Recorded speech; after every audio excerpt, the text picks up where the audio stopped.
Com licença, pastor. Nós faremos agora a multiplicação dos cultos. A ala 12:6 será conduzida pelo pastor Sugano, em japonês, as mensagens, né? E as crianças nos seus cultos também. Então, nós vamos orar rapidinho pela multiplicação. Senhor Deus Pai, obrigada por esse tempo de louvor, em conjunto com toda a igreja, Senhor. E agora, neste momento, Pai, a ala 12:6 irá para o culto específico deles, que o Senhor possa estar derramando das Tuas bênçãos sobre a vida deles.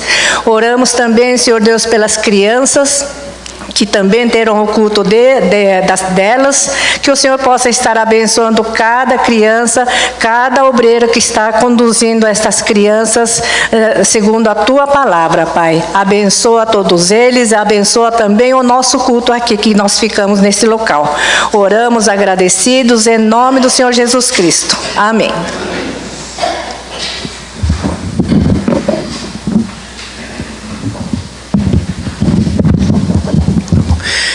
Bom dia, irmãos. A graça e a paz do Senhor Jesus sejam sobre todos os irmãos, amém? Amém. A irmã Cris, né? Orou aqui que o povo quer obedecer ao Senhor, o povo quer ouvir a palavra, quer obedecer ao Senhor, já ficou mais fácil de pregar, né? Agora eu sei que todo mundo vai querer obedecer a palavra, então agora é só falar qual é a palavra, né? Porque já facilitou o trabalho, né? Já facilitou o trabalho, olha só. Queridos, eu quero agradecer desde já, né, o convite que a igreja estende mais uma vez para estar aqui compartilhando com os irmãos a palavra de Deus. É isso? Então eu convido os irmãos a abrirem suas Bíblias no livro de Romanos, capítulo 12. Romanos, capítulo 12, do versículo 9 até o 21. Romanos, capítulo 12.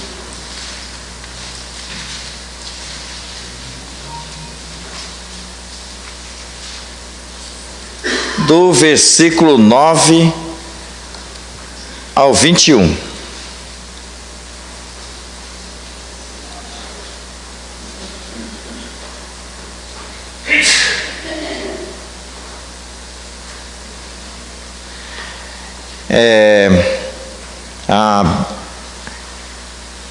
A tradução aqui da Bíblia, né? Que eu estou aqui com essa Bíblia, é a tradução de Almeida, na verdade é de João Ferreira de Almeida, mas é chamada Almeida século 21, né? Uma Bíblia editada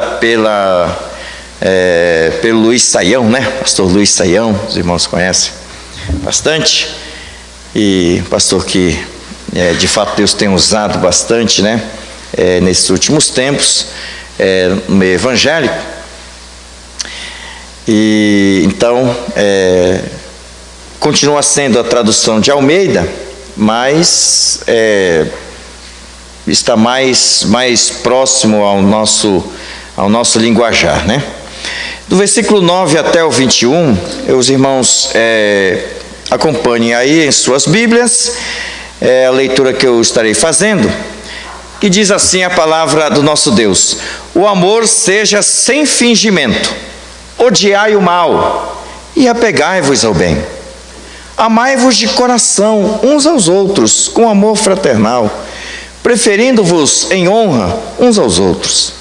Não sejais descuidados no zelo, sede fervorosos no espírito, servi ao Senhor. Alegrai-vos na esperança, sede pacientes na tribulação, perseverai na oração. Socorrei os santos nas suas necessidades, procurai ser hospitaleiros. abençoai os que vos perseguem, abençoai e não amaldiçoeis. Alegrai-vos com os que se alegram, chorai com os que choram. Sede unânimes entre vós. Não sejais orgulhosos, mas prontos a acompanhar os humildes. Não sejais sábios aos vossos próprios olhos. A ninguém devolvei mal por mal. Procurai fazer o que é certo diante de todos. Se possível, no que depender de vós, vivei em paz com todos os homens. Amados, não vos vingueis a vós mesmos, mas dai lugar à ira de Deus, pois está escrito: a vingança é minha, eu retribuirei, diz o Senhor. Pelo contrário, se o teu inimigo tiver fome, dá-lhe de comer. Se tiver sede, dá-lhe de beber. Porque se fizeres isso, amontoarás brasas sobre a cabeça dele.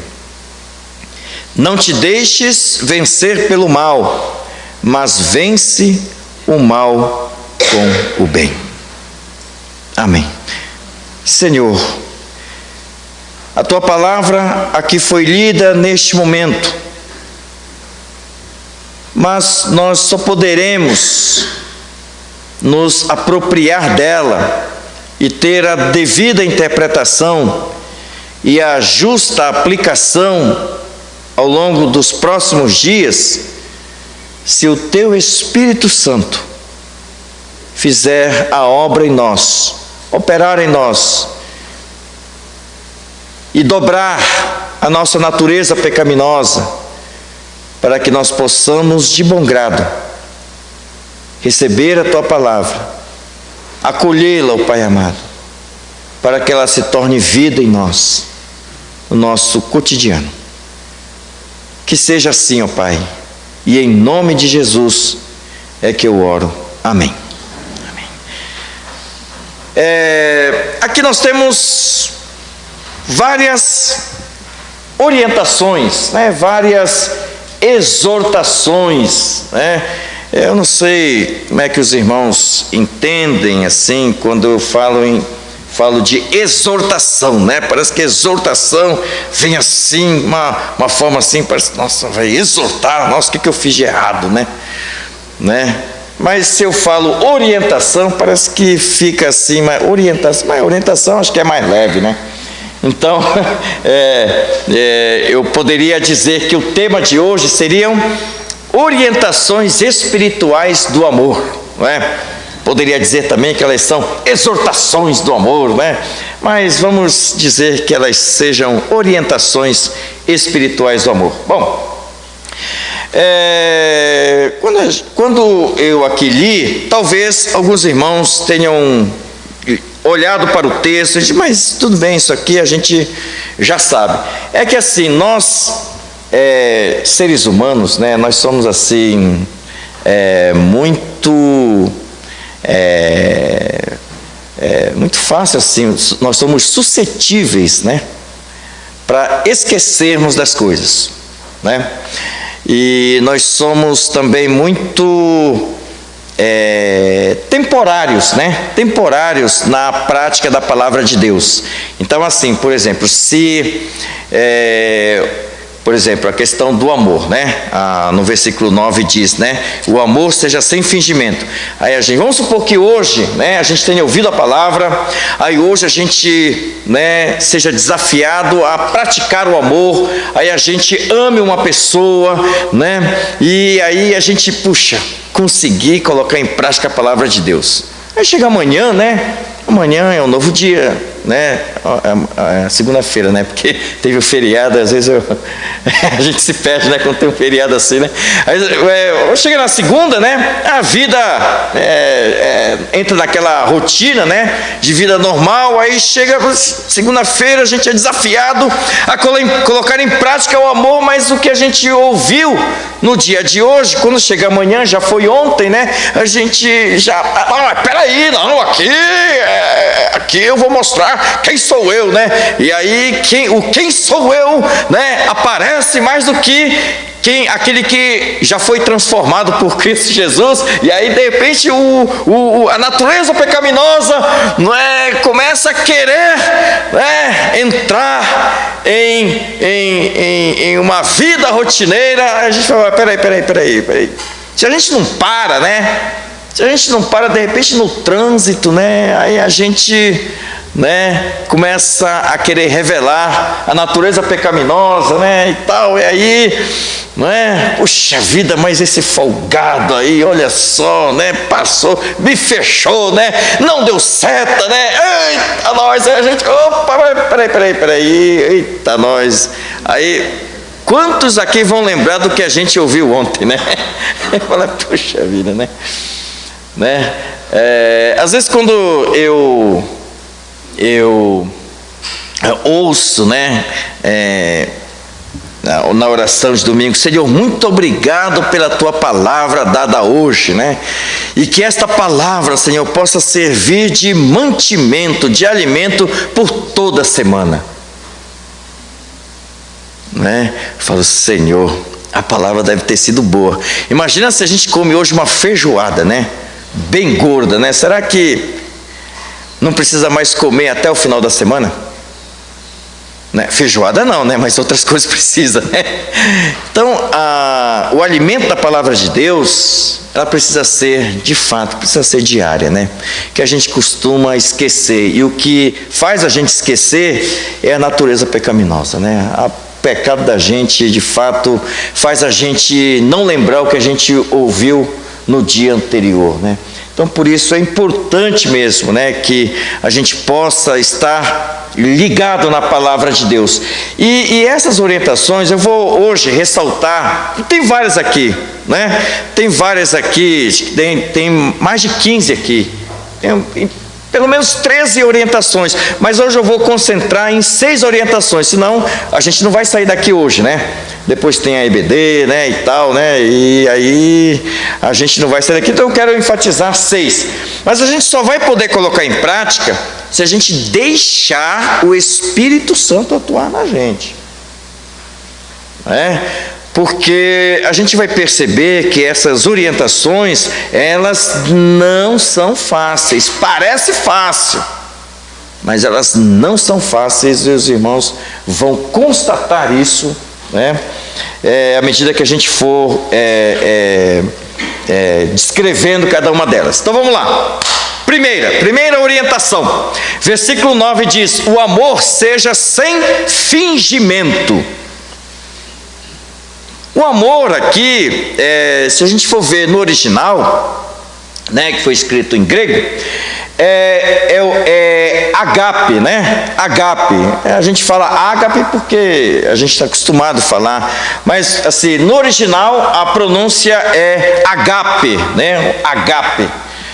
Mas o que é o agape, né? O agape é o amor de Deus, né? É o mais sublime dos amores, né? É o amor, né, que se ama sem esperar que a pessoa que foi amada pela gente retribua, né? Retribua, porque a gente, né, quando faz alguma coisa, a gente depois espera que a pessoa pelo menos agradeça, né? Diga obrigado, né? Mas se a pessoa não agradeceu, ai, né? Meu Deus, né? E na cultura japonesa, não sei se na cultura Nikkei, né, até onde vai, né? Tem uns que são mais brasileiros que Nikkei, outros são mais Nikkei que brasileiro, não sei, né? Mas existe o okaishi, né? A gente se dá um presente, puxa, a gente se sente na obrigação. Se a gente recebe um presente, a gente já se sente na obrigação de, né, também devolver, né? Devolver aquele benefício, né? Imagina então se a gente faz alguma coisa, dá alguma coisa e a gente não ouve nenhum obrigado. Olha só, que coisa, né? A pessoa nem imagina o trabalho que eu tive para fazer aquilo, né? Olha só. Mas o amor, o agape, né?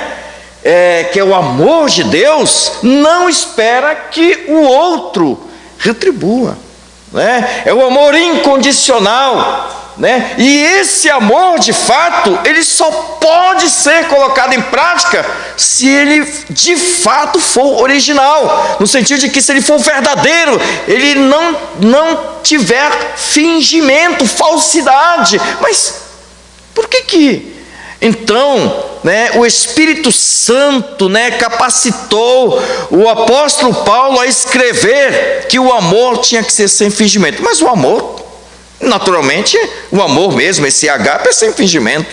Mas por que ele ressaltou isso daí? Não é? Porque, de fato, não é, nós temos a natureza pecaminosa e às vezes nós somos traídos por nós mesmos a colocar uma máscara de amor, não é? E as pessoas, quando nos veem, falam assim: puxa, como aquela pessoa me ama. Mas é a máscara que a gente coloca, não é? E aí vem aquela aparência de amor. E aí a pessoa que é alvo deste nosso amor falso, não é? Acha que a gente está amando, mas na verdade a gente só colocou uma máscara, não é? Então, isso daí não é ágape, isso daí é hipocrisia, né? No original, o sem fingimento está animpócritos, porque o hipócritos é hipocrisia e o animpócritos é sem hipocrisia. A gente tem que ser verdadeiro na nossa atitude. Tem gente que fala assim: ah, eu já digo logo, eu sou franco, eu não sou hipócrita não, eu não gosto de você. Falei, tá bem, opa, peraí, calma. Né? Opa, peraí, mas não é bem assim, né? A gente tem que amar, e a gente tem que amar de verdade, né? A gente tem que amar de verdade. E quando eu penso numa igreja saudável, não é? Eu vou pregar lá no Bosque, mas eu sei que o lema bianual é ser uma igreja saudável. E ser uma igreja saudável, a gente tem que colocar em prática a palavra de Deus, né? E principalmente aqui entre nós, não é? Então, o amor seja sem fingimento, diz aqui no versículo 9, né? Odiai o mal e apegai-vos ao bem, né? Mas vamos passar aqui para o versículo 10. A segunda orientação que eu quero ressaltar aqui é: amai-vos de coração, diz o versículo 10, uns aos outros com amor fraternal, não é? É interessante que aqui, quando fala amai-vos de coração uns aos outros com amor fraternal, é que no português a gente não tem, né, uma palavra, uma única palavra que indique amor entre irmãos. Por isso que ele fala amor fraternal. Ele teve que transcrever o termo fraternal, quase que transcrever. Na verdade, no original é Filadélfia, né? Ou Filadelfia, né? Filadelfia, que é o amor fraternal, o amor entre irmãos. E aqui na igreja, no contexto da igreja, nós estamos, né, num relacionamento filadélfico, né? Filadélfico, né? Que somos irmãos em Cristo Jesus. E então, mas peraí, o que é amor fraternal? Não é? Amor fraternal, porque o ágape é o amor de Deus, né? O amor sublime. E o amor fraternal, o que é? Aí é interessante que o Espírito Santo, não é, já colocou aqui no versículo 10 mesmo, né, um exemplo de como amar o outro irmão, não é? Aqui diz, vírgula, preferindo-vos em honra uns aos outros. Preferindo-os em honra uns aos outros. Bom, então isso daí, né, se a gente for ver lá no original, né? Progomenoi, que significa que eu tenho que olhar para o meu irmão e considerá-lo superior a mim. Eu tenho que amá-lo mais do que a mim mesmo.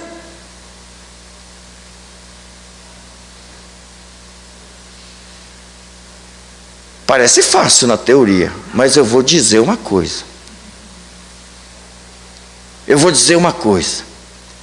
Vamos supor que aqui na igreja tenha um que é formado, né, ele tem o título de doutor, né, ele é PhD em ciência biológica.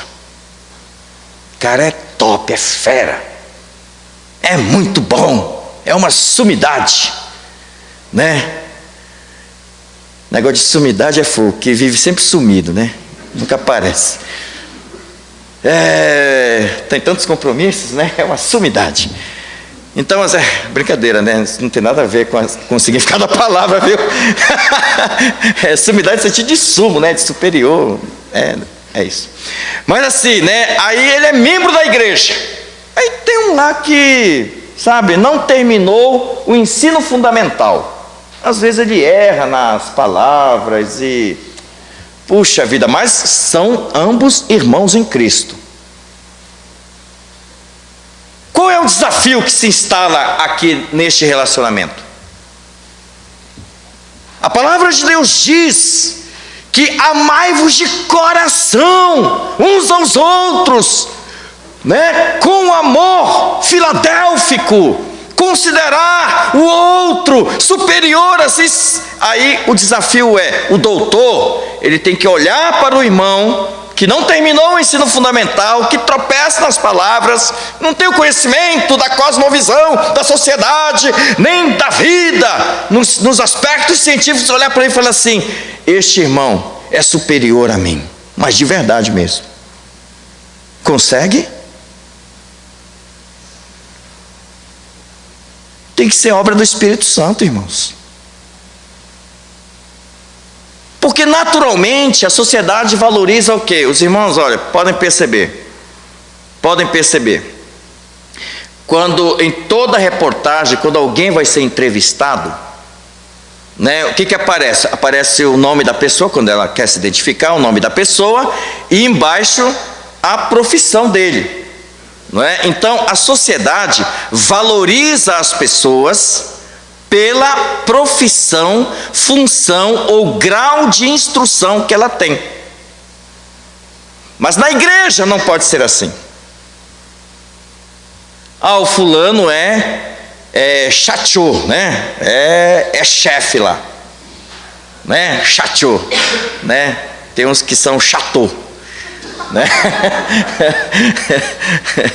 Né? Então é chefe, não? Ele é o chefão lá daquela empresa, não é? Puxa, então,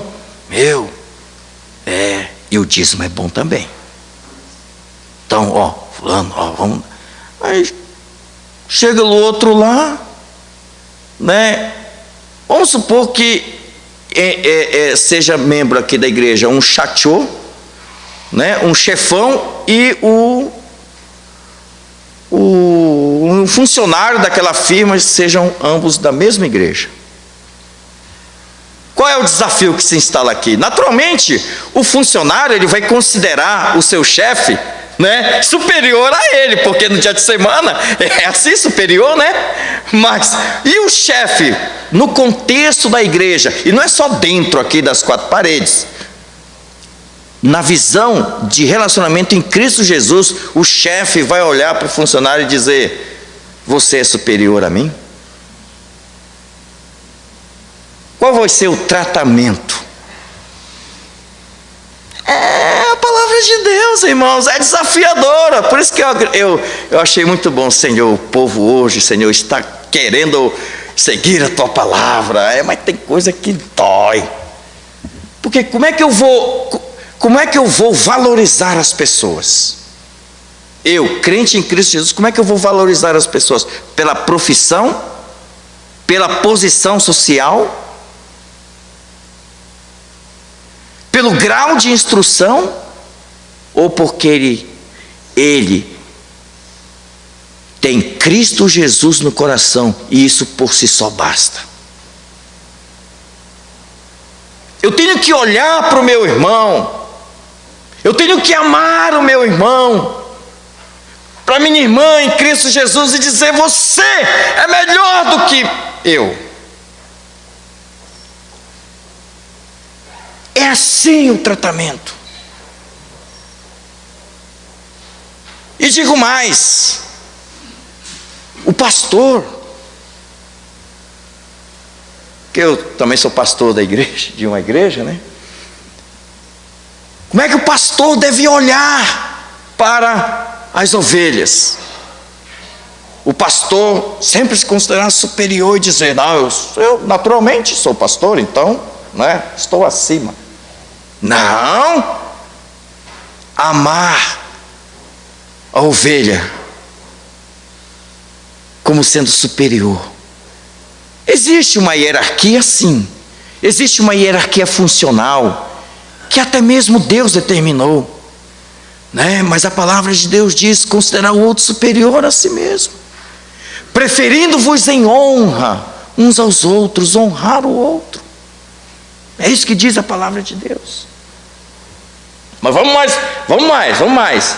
Versículo 14 diz: abençoai os que vos perseguem, abençoai e não amaldiçoeis. Naturalmente que no contexto da igreja pode ser que não existam inimigos, né? Pode ser que não existam irmãos brigando entre si, irmãos em Cristo dentro da igreja brigando entre si. Pode ser que não exista, mas às vezes existe, porque onde tem ser humano, aí há manifestação de pecado também, né? Então às vezes tem irmão que não vai com a cara do outro, né? Fala assim: olha, aqueles não gosto dele não. Eu engulo, mas eu não gosto não. Mas também no nosso dia a dia, no serviço, né, na escola, pode ser que tenha gente que não goste da gente, né?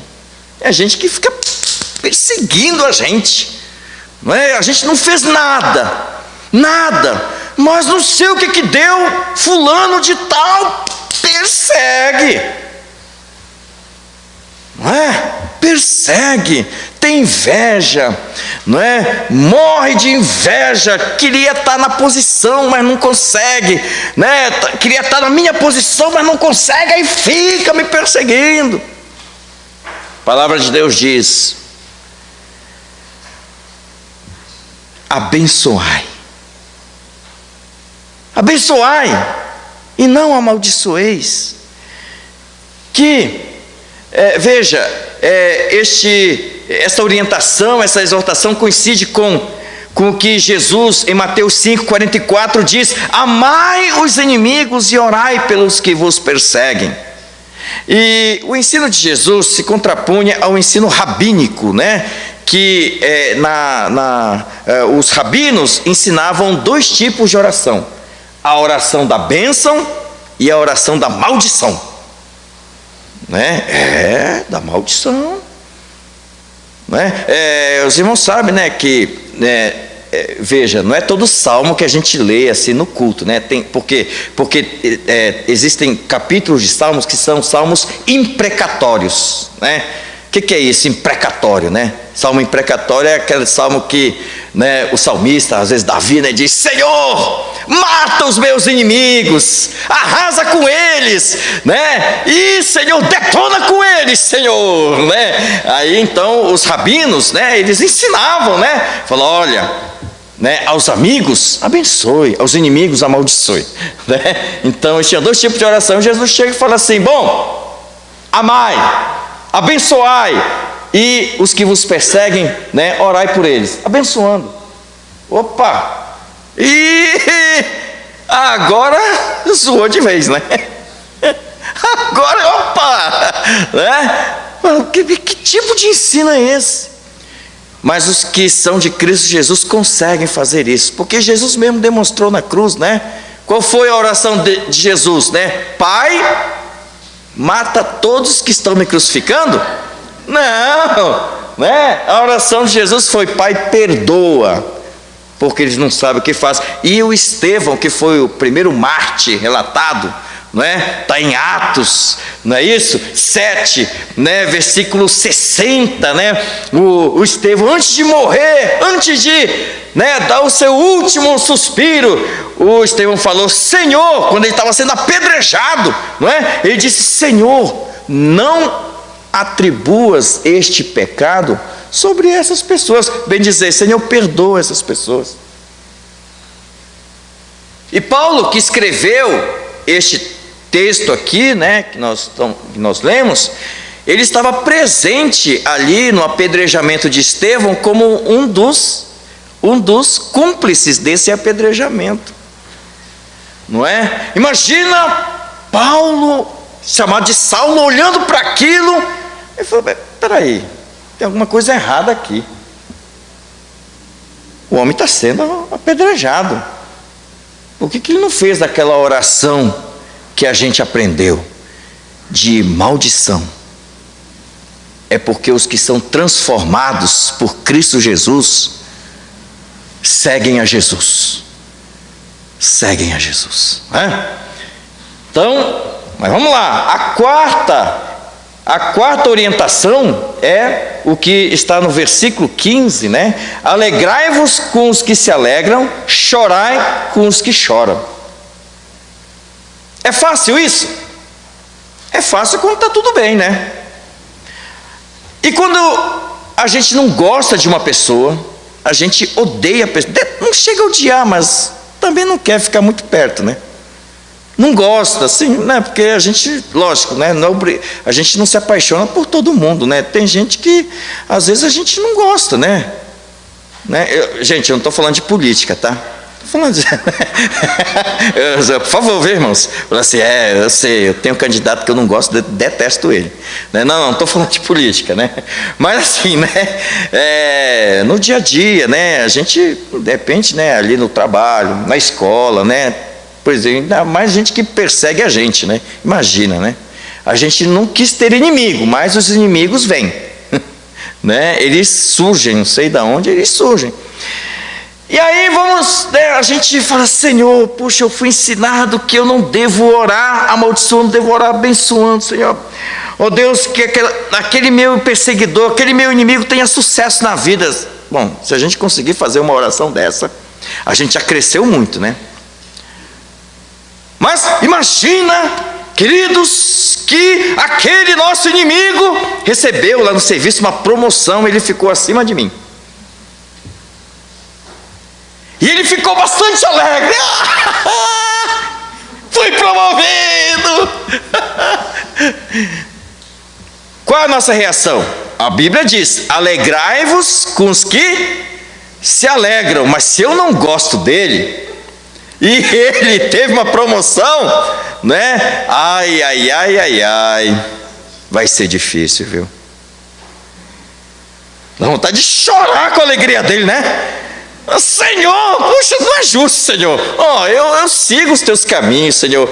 Eu pratico a tua palavra, não é? Eu vou para a igreja, não falta um domingo, Senhor. Agora, quem tem sucesso é aquele que, sabe, perverso, Senhor, que sabe? Senhor, que é isso, né? É que nem Jonas, né?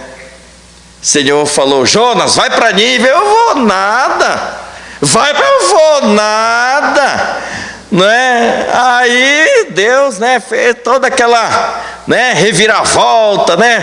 Foi engolido pela baleia. Baleia não, opa, peraí, não está nos melhores textos, né? Não, foi um grande peixe, né, e tal. Engoliu Jonas, depois vomitou ali, né? E depois Jonas foi para Nínive, ali no norte do Iraque atual, não é isso? Aí o Jonas pregou, né? Achando que Deus ia mandar fogo do céu. Aí quando vê, o povo todo se arrepende. E Jonas, Senhor, para com isso, você está brincando comigo? Pois eu vou ficar aqui, eu vou ficar olhando para ver se o fogo do céu não veio. O fogo do céu não veio. Veio o sol na cabeça dele, né? Esquentou a cabeça dele e morreu de raiva. O povo se arrependeu, Jonas tinha que ficar alegre. Aleluia, Deus! Né? Olha, todo pregador, né? Quando prega, né? Já pensou se todo mundo, né? Fala, quem hoje quer realmente, né? Ser quebrantado, vem aqui na frente. Já pensou todo mundo vem aqui na frente? Eu vou sair daqui contente. Falar, Senhor, muito obrigado. Olha, Senhor, eu sou pecador, né? E a minha pregação lá não é lá essas coisas não, mas todo mundo vê, é porque o Senhor atuou, muito obrigado. Jonas não, Jonas queria ver o povo morrendo. Agora o povo se arrepende, Deus, né, continua fazendo com que eles vivam. Jonas falou, peraí, Senhor, está brincando comigo. Queridos, é um desafio. É um desafio quando o nosso inimigo é abençoado.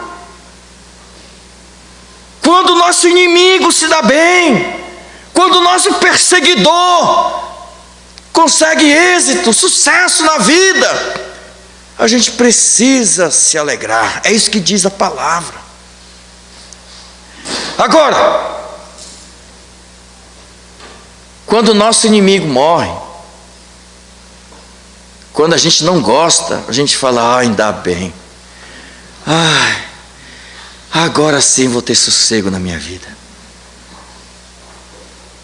Aí fica o contrário, né?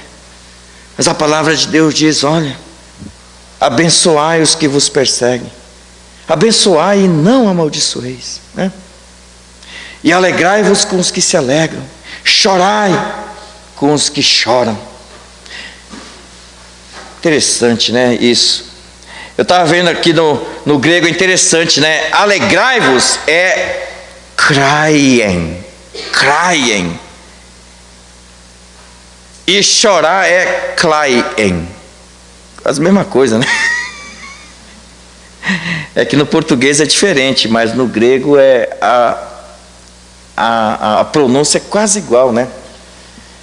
Então por isso que existe essa ênfase, né? Então, e a quinta orientação é sede unânimes entre vós. Sede unânimes. E ser unânime, né, no versículo 16, a unidade descrita aqui é aquela que se obtém, né, de atitudes e sentimentos, entre pessoas que são, obviamente, né, são diferentes entre si. Olha, querido, seria tão bom, né, se numa reunião todos pensassem a mesma coisa, mas todos fossem iguais a mim. Seria tão bom, né? A reunião iria fluir. Mas quando numa reunião de uma decisão, por exemplo, reunião de diretoria, reunião de presbitério, assembleia de igreja, né? Tem uns 2 ou 3 que falam, eu não concordo. Ih, lá vem o causador de problema. Mas não é, queridos, não é que as pessoas são diferentes. Tem gente que gosta de sushi, tem gente que gosta de sushi, eita, nós agora, sushi e churrasco. Tem gente que gosta de churrasco, mas não gosta de sushi. É gosto, são diferenças. Não é? Agora, como manter a unidade? Esse é o desafio do Espírito. É o desafio da igreja.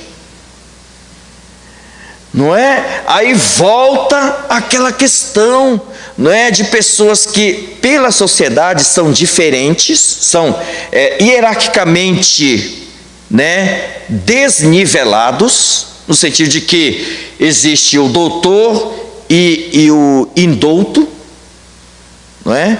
Existe o chefe e o subalterno, e existe o presbitério e aqueles que não têm nenhuma função definida na igreja. A unidade A unidade no Espírito, ela é obtida quando, aqui no versículo 16 mesmo diz, não sejais orgulhosos, mas prontos a acompanhar os humildes.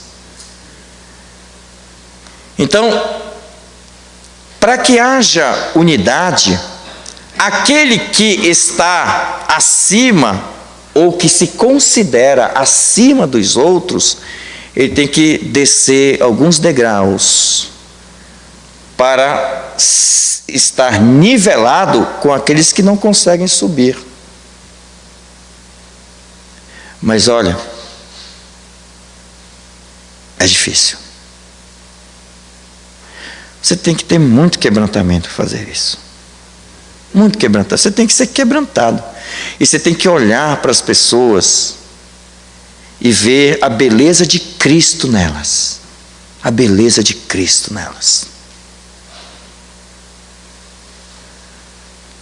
Porque as pessoas, elas não são neurônios ambulantes. Se você valoriza uma pessoa pelo neurônio dela, então adota só o cérebro dela. Joga o corpo fora. Mas as pessoas não são assim. Elas têm neurônios, sim. Mas elas têm cardia, né? Elas têm emoções. Elas têm preferências. Elas têm formas de ver diferentes. Né? Elas têm contextos históricos.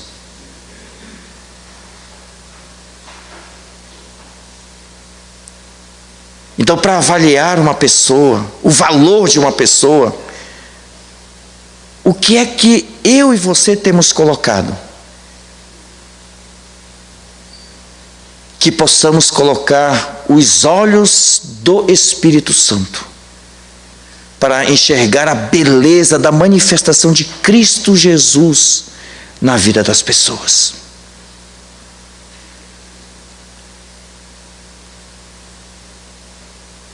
E às vezes uma pessoa que é indouta, uma pessoa que socialmente ela exerce uma profissão baixa no sentido do olhar da sociedade, mas elas têm uma beleza enorme que o Espírito Santo só consegue produzir. E isso, queridos, faz uma diferença muito grande. Muito grande.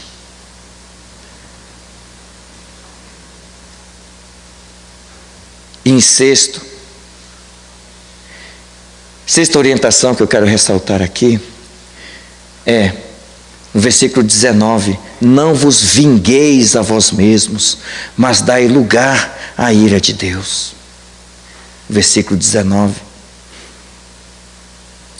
Deus sempre proibiu a vingança. Sempre proibiu a vingança.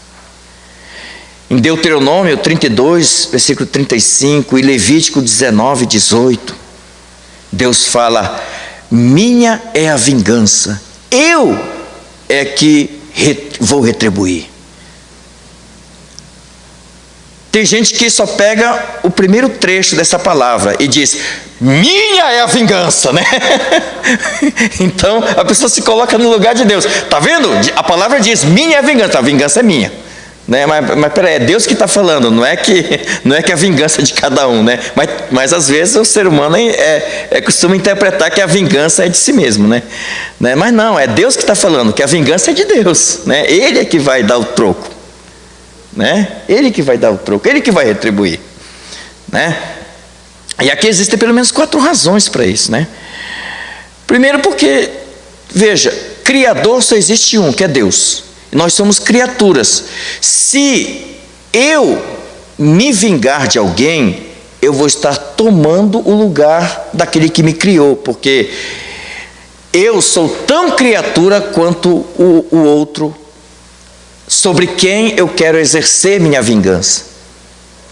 Então, existe o argumento da criação divina. Segundo, existe o argumento missionário. Missionário, queridos. Porque se eu ficar dando troco, toda pessoa que me ofender, como é que eu vou poder testemunhar da graça, do amor de Cristo Jesus? As pessoas não vão ver em mim testemunho, não vão ver em mim uma pessoa que consegue praticar a palavra de Deus. Terceiro, existe o argumento escatológico. Escatológico é, olha, a justiça pertence a Deus e um dia tudo que é injusto vai ter o veredito da justiça de Deus, porque é Ele que vai julgar todo mundo no final. Esse é o argumento escatológico, né? Da visão do fim, não é? E existe o argumento, esse é legal, o argumento realístico, né? Porque nós temos uma visão muito limitada da realidade nossa, né? E isso a gente vê muito assim no jogo no esporte, né? No jogo de futebol principalmente, né? Que depois que surgiu o VAR, né? Que é aquela análise daquele lance, né? Aquele lance faltoso por vídeo, né? Mesmo com um monte de árbitros analisando, né? Por todos os ângulos, ainda assim as pessoas ainda dividem opiniões, né? Fala, não, para mim foi pênalti, que nem no lance, né? Que teve ali do último jogo do Brasil, né? Então o juiz marcou pênalti, mas há analistas esportivos que falam, não, eu não teria marcado, outro, não, eu teria marcado, eu não teria, eu não tenho, né? Quem está certo aí? Quem está certo? Né? Depende muito da análise. Às vezes a gente fala assim, o fulano fez, olha, o culpado da minha desgraça, o culpado da vida está assim, é o fulano, é o ciclano. Mas a nossa visão é apenas um ponto de vista, não é? E alguém já disse que o ponto de vista é a vista de um ponto só, porque existem outros tantos pontos para ter uma visão global, e quem tem a visão global é Deus. Deus tem a visão global. E o outro argumento, eu falei 4, mas tem outro argumento, o argumento da possível mudança do nosso inimigo, né? O inimigo pode mudar. Quando a gente, né, ora abençoando e perdoando o nosso inimigo, e isso já aconteceu comigo, não é? Não que eu fosse o inimigo.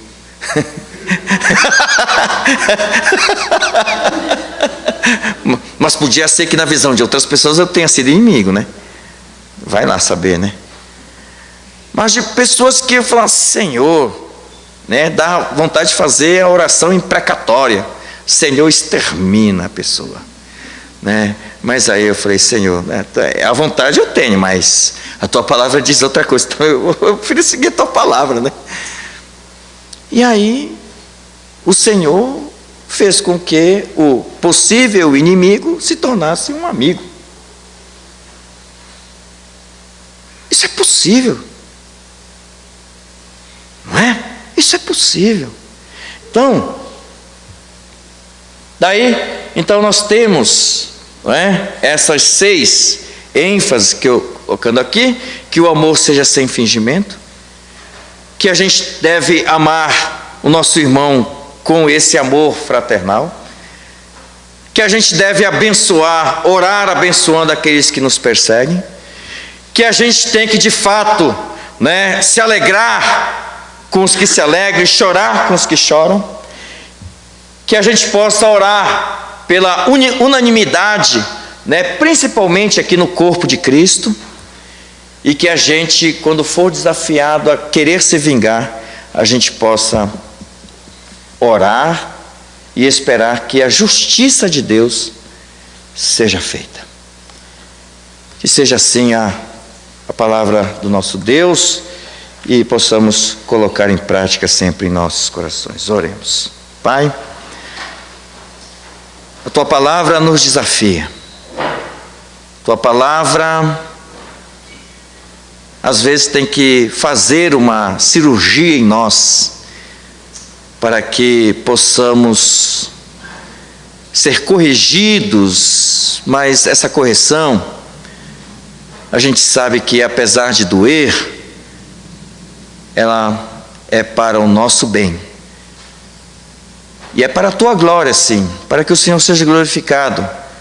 Mas a gente pode levar uma vida mais saudável mesmo, apesar das dores, dos sofrimentos que o cristão passa. Mas é a vida mais saudável que a gente pode ter. E eu quero isso, Deus, não só para mim, mas para os meus irmãos, em Cristo Jesus. Em nome de Jesus é que eu oro e agradeço. Amém. Obrigado, queridos. Deus abençoe.